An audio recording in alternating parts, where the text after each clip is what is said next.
जलने लगे।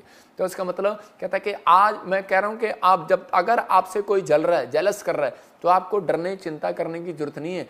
आपके लिए आकाश खुल चुका है, बंद नहीं होने वाला। हालेलुया। इसका मतलब जब कोई मेरे से जलता है, मेरी बुराई करता है, तो मैं समझ जाता हूं मेरे लिए आकाश खुल गया है, बंद नहीं होने वाला। हालेलुया। तो आपको विश्वास करना करा कि आज आपको बढ़ना है। आपके अंदर एक जिम्मेदारी दी है परमेश्वर ने, आपको एक जिम्मेदारी दी है कि आप उस जिम्मेदारी का सामना अच्छे से करें।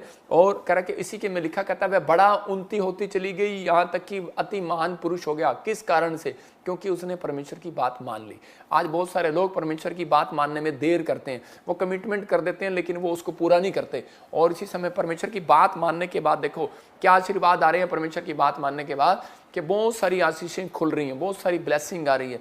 आपको आपकी भी एक जिम्मेवारी बनती है। हम बहुत बार क्या करते हैं, प्रभु मैं तेरी सेवा करूंगा, मैं तुझे नहीं छोड़ूंगा। शादी हो जाती है तो शपथ लेते हैं, उस समय कह रहे होते हैं परमेश्वर मैं इस पत्नी के साथ ईमानदार रहूंगा, और थोड़े दिन के बाद झगड़ा भी करूंगा। मतलब क्या ईमानदारी चल रही है और क्या नहीं चल रही है। मतलब प्रार्थना में कमिटमेंट करते हैं कि मैं डेली परमेश्वर प्रार्थना करूंगा, मैं समर्पण करता हूं, मैं इस मिस्टी के साथ जुड़ा रहूंगा, लेकिन सेवा करूंगा। और हम बार बार हम कमिटमेंट करने के बाद तोड़ देते हैं। अगर आपने कोई कमिटमेंट तोड़ी है तो इसी समय हाथ उठाओ और कहो परमेश्वर जो जाने अनजाने में मुझसे कोई गलती हुई माफ कर परमेश्वर। पवित्र आत्मा कहता है कि आपको अपनी जिम्मेदारी को संभालना है।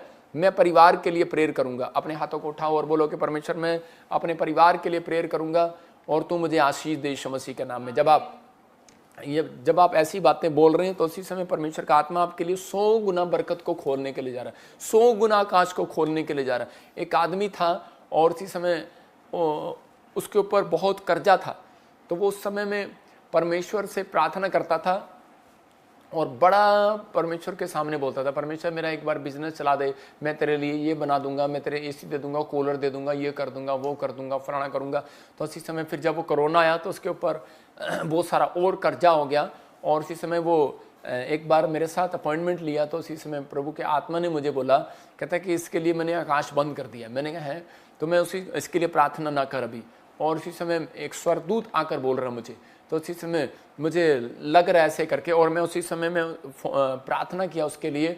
और मैंने कहा परमेश्वर कारण क्या है, ये पश्चाताप करेगा। तो उसी समय उसको बताया, कहता है कि ये हर बात में छोटी छोटी बातों में मुझे तुच्छ जैसा जानता है, जैसे मेरे को ऐसे ही बोल देता है। कहता है मैं ये कर दूंगा परमेश्वर, वो कर दूंगा परमेश्वर, ये कर दूंगा परमेश्वर, वो कर दूंगा। तो आप अगर जो कर सकते हो वो करो, जो नहीं कर सकते वो ना करो। तो मतलब उसने क्या किया, उसने धन तो देना शुरू कर दिया परमेश्वर को, परमेश्वर ने इसका काम खोलना शुरू कर दिया। लेकिन उसके बाद उसने कहा कि परमेश्वर मैं लोगों को भी बताऊंगा, गवाहियां भी दूंगा। लेकिन वो ये काम नहीं कर पाया, उसका बिजनेस फिर से ठप हो गया। लेकिन उसके बाद कहता जब उसने प्रेयर कराया, उसको मैंने उसकी कमी बताया कि परमेश्वर को आपने कई बार कहा परमेश्वर मैं अपने रिश्तेदारों को बताऊंगा किसने मेरा काम खोला, मैं दोस्तों को बताऊंगा किसने काम खोला। लेकिन कई बार मैं चूक गया और परमेश्वर के आत्मा ने मुझे कहा कि इसको बोल, प्रेयर कर और माफी मांग। और इसी समय जब उसके लिए प्रेयर किया गया, पश्चाताप कराया, 25 करोड़ रुपए का उसका बिजनेस एक साल के अंदर बढ़ा। कोरोना के टाइम में ऑनलाइन बिजनेस शुरू किया उसने।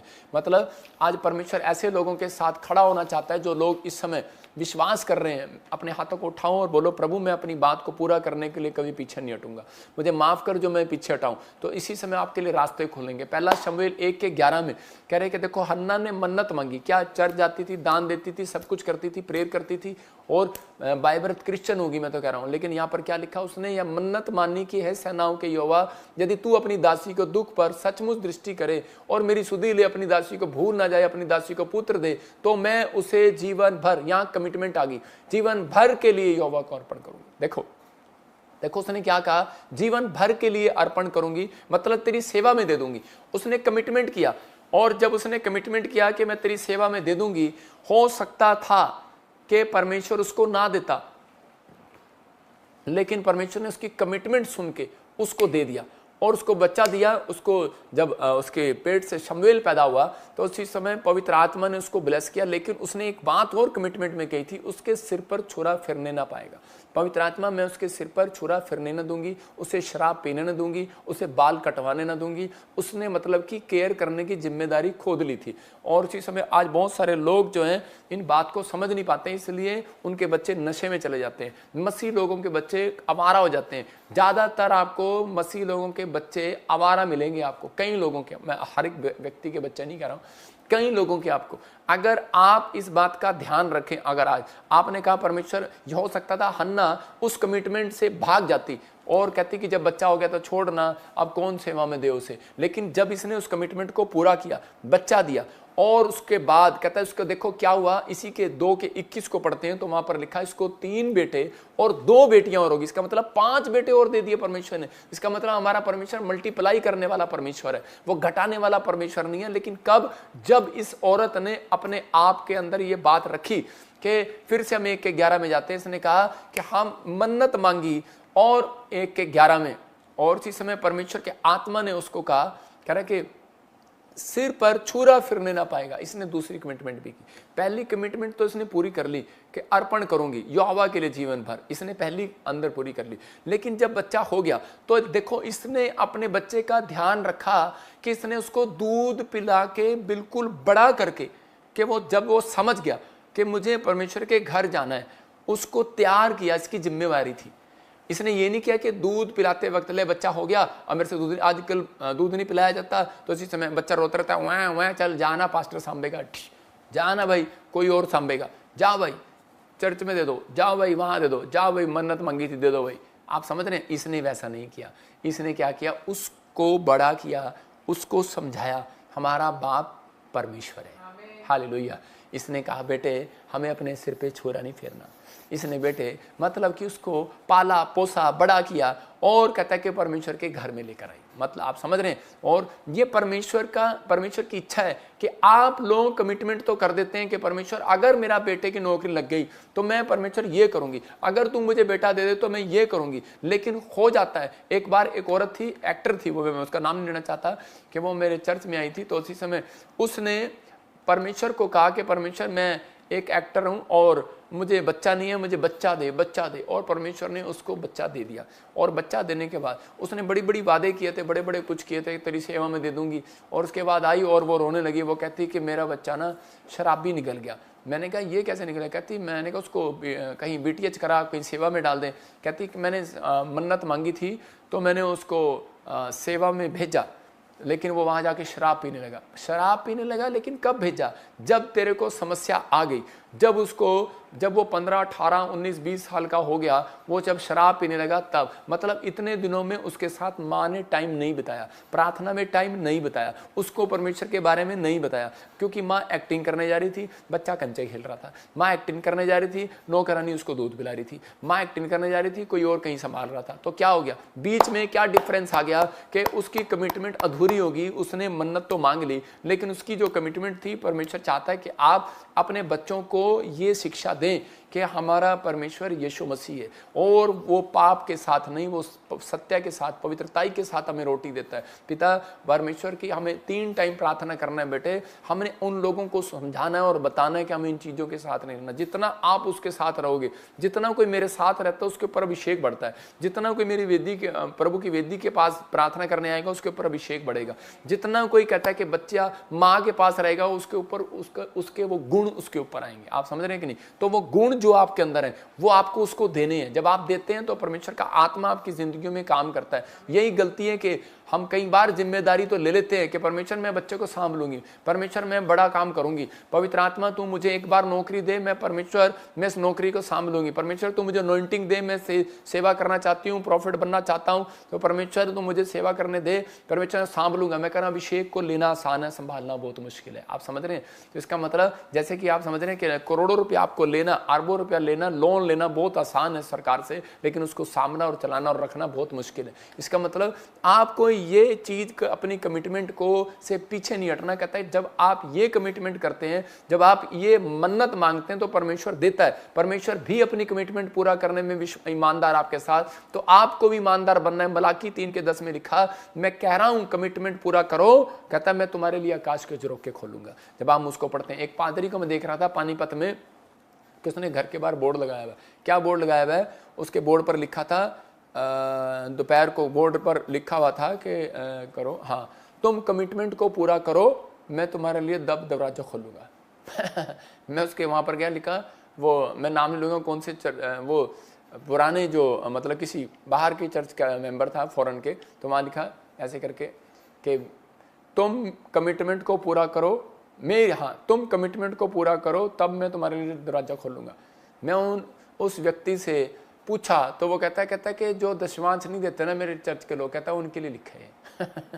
तो मैं उससे भी बताना चाहता हूँ कि सेवा करते करते कई बार पादरियों भी भूल जाते हैं। पादरियों के लिए भी यही मैसेज है कि तुमने कमिटमेंट की है परमेश्वर के, मुझे चाहे कुछ मिले चाहे ना मिले परमेश्वर, लेकिन मैं तेरी सेवा कभी नहीं छोड़ूंगा। तो ये हमारी सेवा है। आप हमें दें ना दें, हमें तब भी आपके लिए प्रार्थना करना है, लेकिन ये आपका फर्ज है। आपने कमिटमेंट की है कि परमेश्वर मेरा काम हो गया तो मैं ये 10 गुना दूंगा या इतना दूंगा, तो ये कमिटमेंट से आप पीछे हटते हैं तो नुकसान आपका होता है, हमारा नहीं होता। तो इसका मतलब आपको इस चीज के लिए आज से तय करना है कि परमेश्वर, चाहे वो दान की हो, चाहे वो प्रार्थना की बात हो, चाहे वो सुसमाचार सुनाने की हो, चाहे वो गवाही देने की हो, पड़ोसी को बोलो अपनी कमिटमेंट से मत भाग।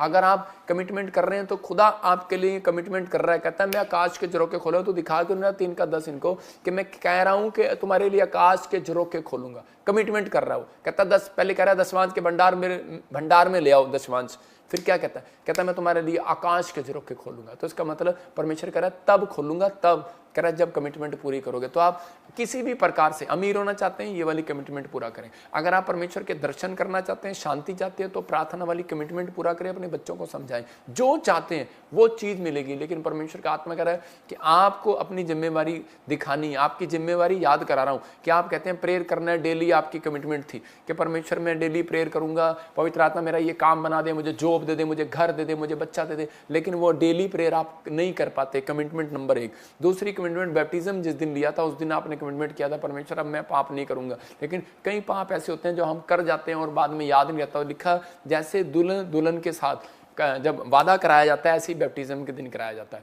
कि आपको इस चीज़ों का ध्यान रखना। कहता है कि इसलिए परमेश्वर ने इसहाक उस समय में इसहाक को कहा, कहता है तेरे बाप अब्राहम ने मेरी मानी, उत्पत्ति 26:5 में, कि तेरे बाप ने मेरी मानी इसलिए मैं तेरे से भाग नहीं रहा हूं। आप समझ रहे हैं?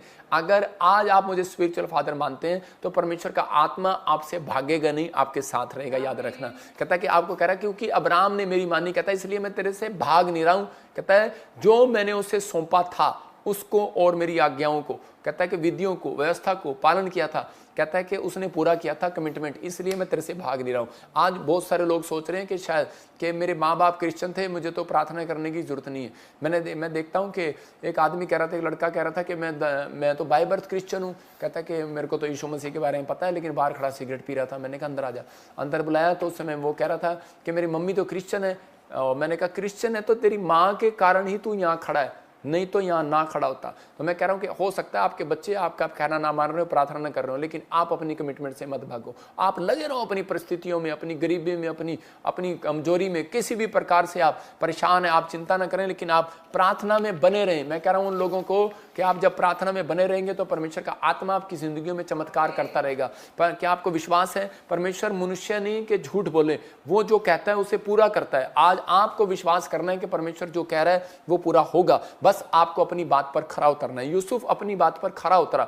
उसको देखो कितनी परिस्थितियां, गरीब परिवार में पैदा हुआ, लेकिन वो परमेश्वर की कमिटमेंट को फिर भी पूरा करता था, क्योंकि वो ड्रीम देख कर आया था। वो कैसी कैसी समस्या में रहा, लेकिन उसने कहा परमेश्वर मैं तुझे नहीं छोड़ूंगा, परमेश्वर मैं तुझे नहीं छोड़ूंगा। परमेश्वर ने कहा जा, कहता है कि मैं भी तुझे नहीं छोड़ूंगा। और परमेश्वर ने उसी को कहता है रिच बनाया, उसी को ब्लेस किया। जब हम उत्पत्ति 28:20 पढ़ते हैं तो इसी के अंदर हम देखते हैं कि मुझे नहीं पता आपके क्या सपने, आज मुझे नहीं पता कि आपकी क्या चाहत है, लेकिन आज आपको बता रहा हूं कि यहां पर लिखा तब याकूब ने मन्नत मानी, यदि परमेश्वर मेरे संग रहकर इस यात्रा में मेरी रक्षा करे और मुझे खाने के लिए रोटी, कपड़ा, मकान दे तो याद रखना। तो उसने कहा कि मैं परमेश्वर, इसके 21 में 22 में ऐसे पढ़ता जा रहा हूं तो उसमें लिखा, बाद में कहता है परमेश्वर मैं तेरा खंबा खड़ा करूंगा, भवन बनवाऊंगा, हर चीज का दशमांश दूंगा। 22 में कहता है परमेश्वर मेरे घर को कुशल क्षेम से रखे, तब यहोवा मेरा परमेश्वर ठहरेगा। मतलब इसने एक मन्नत मांगी, इसने कहा कमिटमेंट किया परमेश्वर के साथ। तो कई बार हम ऐसी कमिटमेंट करते हैं कि मेरे घर, मेरी यात्रा, मेरा सफर मुबारक हो जाए परमेश्वर, तो मैं घर जाकर पवित्र आत्मा जी उपवास रखूंगा, और हम उपवास करना भूल जाते हैं। या तो आप बोले ना परमेश्वर को, अगर आप बोलते हैं तो उस उपवास को पूरा रखें, यही कारण आपके लिए आकाश बंद है। मैं कह रहा हूं कि आपको 40 उपवास रखने से अच्छा एक उपवास आप रख सकते हो। आप कहते हो परमेश्वर मुझे इस विपत्ति से छुड़ा ले, मैं एक उपवास रखूंगी, और इसी समय परमेश्वर के सामने जब आप छूट जाते हो तो वो उपवास भी नहीं रखते, तो आप कई बार परमेश्वर से आकाश बंद करवाते हो। इसलिए आपको आज ये वचन जो आपको सुना रहा हूं परमेश्वर आपके लिए खोलने वाला है, फिर से आकाश खोलने वाला है। तो बाइबल बोलती है इस बात के लिए मैं आपको याद कराऊं कि आपने क्या क्या कहा था, कि बैप्टिज्म लेने के समय कहा था, जब आप दुख में थे तब आपने कहा था कि परमेश्वर मैं तेरे पीछे चलूंगा, ईमानदारी से चलूंगा और सेवा करूंगा, दुख में भूलूंगा नहीं, मैं आज भी आपके ड्रीम को पूरा करूंगा, आपके सपनों को पूरा करूंगा, आपकी गवाही सुनाऊंगा, आपके सुसमाचार सुनाऊंगा। लेकिन प्रे करने का वायदा जब हम करते हैं, तकलीफ में होते हैं, जब करते हैं दान दूंगा, दशमांश दूंगा, लेकिन उसके बाद हम बंद कर देते हैं, तो इसीलिए आकाश भी बंद हो जाता है। तो आपको अपने इन चीज़ों को याद रखना है कि जो आप बोलते हैं वो करके दिखाते हैं। दानियल अपनी कमिटमेंट पर खड़ा था, तो आपको इस फैसला लेना है, बोलो प्रभु मैं अपनी कमिटमेंट पर खड़ा निकलूंगा, आज से याद रखूंगा, चाहे मैं तकलीफ में हूँ, चाहे मैं कैसी भी हालत में हूँ, लेकिन परमेश्वर मैं अपने रिलेशन को पवित्र आत्मा तेरे साथ खराब नहीं होने दूंगा। सबको जय मसीह की। मैं जतिन बब्बर और आप देख रहे हैं मसीह परिवार चैनल। जैसे कि आप सब जानते हैं कि मैं इस चैनल पे प्रभु के अलग अलग दासों की वीडियोस डालता हूं, तो अगर आपको हमारा चैनल अच्छा लगता है तो आप इस चैनल को ज़्यादा से ज़्यादा सब्सक्राइब जरूर करें, ताकि आप प्रभु के वचन को सुन सके। वीडियोस को ज़्यादा से ज़्यादा शेयर करें, ताकि जिन लोगों तक वचन नहीं पहुंचा उन तक भी वचन पहुंच सके। सबको जय मसीह की। एक बार मैं आपसे दोबारा कहूँगा कि इस चैनल को सब्सक्राइब जरूर करें और वीडियोस को ज़्यादा से ज़्यादा शेयर करें। जय मसीह की।